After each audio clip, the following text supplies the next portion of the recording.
Alright, welcome to your 4031 FL. We're going to go right around and come right back to the steps. First stop is going to be your water heater. Got your drain plug right here. Got a pressure release valve right here. Always do the pressure release valve if you're ever going to drain the unit. The first thing that I would do when I get home is unplug this, drain everything out, and just flood my whole system with water, every line, just to get anything that was in there possibly out. And then tighten that back up. And then when you turn on your hot water, it'll take a minute, it'll spurt out until you get a good flow. And then you can come back out here, pull this again, make sure a little water comes out, and then you know that this is full and that you're able to turn your water heater on. Got your under storage right back here. This is how you're going to access the back of the water heater. Water pump's going to be in there as well. Just take off the screws and this panel will come off. Down in here, 50 amp to 30, 30 to 110, and then you got your starter sewer hose right there, starter drinking hose. Pass-through storage, the underneath pass-through storage, the lock, pull that up, pulls out, push, it locks back in. Your backup camera ready if you want one in the future. You just take off the faceplate, plug in the camera, take the monitor, put that into your cigarette lighter of your vehicle, turn your running lights on and they pair. Not necessary, but it is a nice feature. These are all pass-through storages. Right down here you're going to have your poles for your gray, your black, and your gray. The sewer is in front of the tires underneath the slide. Your tires are filled with nitrogen. You can mix it with regular air. The only thing nice about the nitrogen is it doesn't deflate or expand like regular air does. Bearings to be repacked, 2 years or 6,000 miles. I do suggest getting it done by a professional. If it's under grease, they'll burn up. If it's over grease, it gets on the brakes, and those are both safety hazards.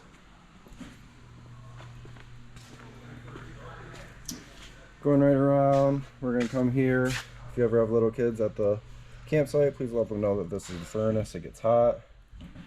Right below the furnace, you're going to have your fresh drain pull. And then we get to our water bay. The first switch is going to be your lights underneath the steps. This is going to be the fresh tank. This is where you're going to use the water pump when you're in the middle of nowhere. This is the water hose for outside, dog, fish, feet, side of the unit.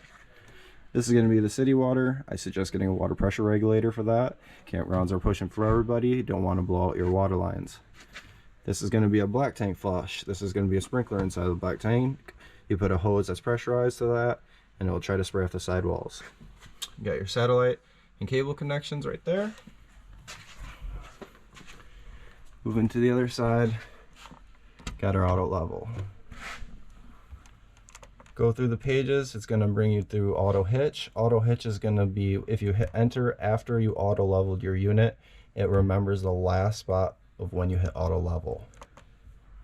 Auto retract, hit enter, the unit is going to go down. Manual, hit enter. You can do all of them individually. You have to hit retract and have the light on though to make it go down.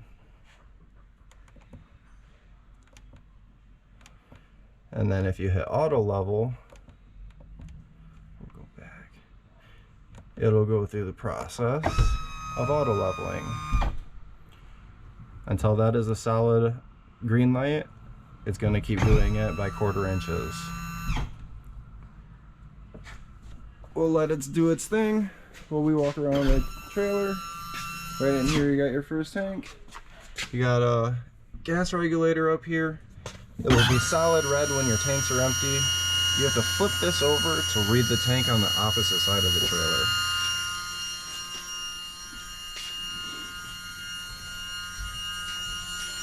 Right in here, we're going to have both battery disconnects. That's going to be the fuel pump or the hydraulic system. And then right up there is going to be your inverter. The inverter needs to be on to power the fridge and the 3 closest outlets when you're traveling connected to the vehicle. This button right up here is going to be the front blue lights.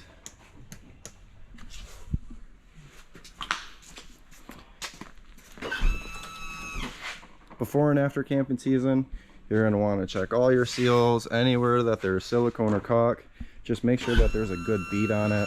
If there's not a good bead, water can enter your trailer, and water is going to be the #1 enemy on a trailer.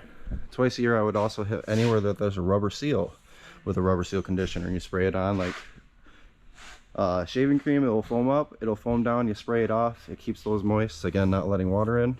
Your roof is also a membrane that you're going to want to use a rubber roof conditioner and cleaner. Spray it on, scrub around like you're washing a car, let it sit for a while, spray it off, again keeping that moist, not drying out and letting water in. The best thing you can do for your sidewalls, hit it with a carnauba wax. Before and after camping season, they'll help delaminization, decolorization, and help those decals stay pretty as possible. Got your other tank right in here. Got another satellite cable hookups for TV over here. And we're right back at the steps. Show you to fold in the steps. It's got these little to make the legs go up and down for different lengths. Right inside. Got the thermostat, just like a house. Hot, cold, auto or fan, and then the temperature setting. It's gonna be the main lights, you can dim them. Coming in here, your generator prep, so if you ever get one in the future. These are gonna be for the lights on the outside, on the side of the trailer. This is gonna be for the Bluetooth booster. So if the campground's offering Bluetooth, that's just trying to pick up the signal. These are going to be your tank heaters for winter camping, trying to keep those from freezing. Got your reader. Your reader reads the battery, fresh tank, black, and gray tanks. We like to say in the black tank, wait till 2/3 full, don't wait till full. Leave a little bit in the gray so you can pull it after. Right down here, you got the water pump. That's going to be off that fresh tank when you're in the middle of nowhere.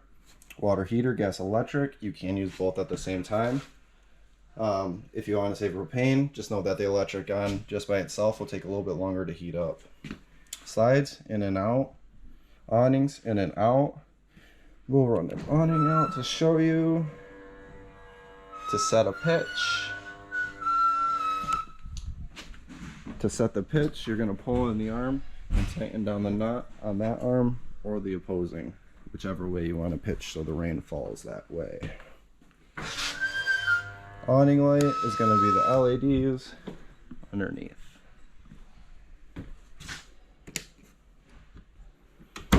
Right below that, you have the breaker and fuses. You have 15s, 10s, 20s, 25s.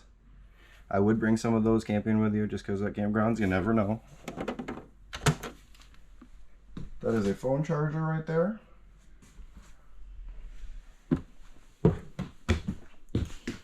Massage, heat chairs, up, down, back. This is for the front AC. If you open this part, you're going to have the AC come out right here. When you close this, they go through the ducts of the ceiling.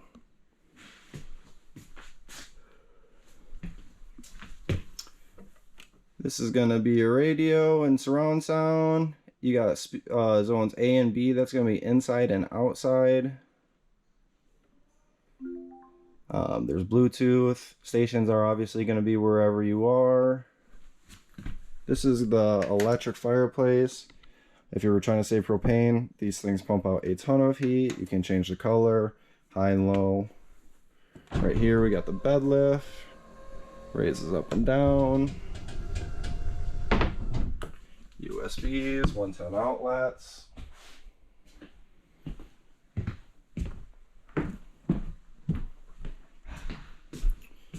Fridge. The controls are going to be on the side. Push the button. Starts with fridge. Hit it again, goes to freezer. Ice maker. Peak on and off demand.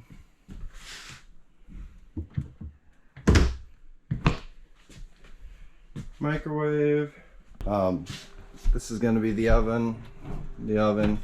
You hold it to the pilot light until you see the flame on the pilot light come from right there, and then you'll go over, and then the gas will turn on. The first time you use the oven, it will take the longest to purge through because that's the longest gas line, but after you do it the first time, it should fire up right away. And you got the timer to the right. Lights right here.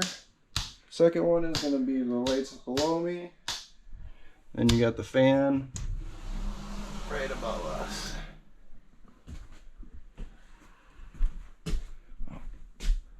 Then you got the hood range, light, timer, fan, high, medium, and low.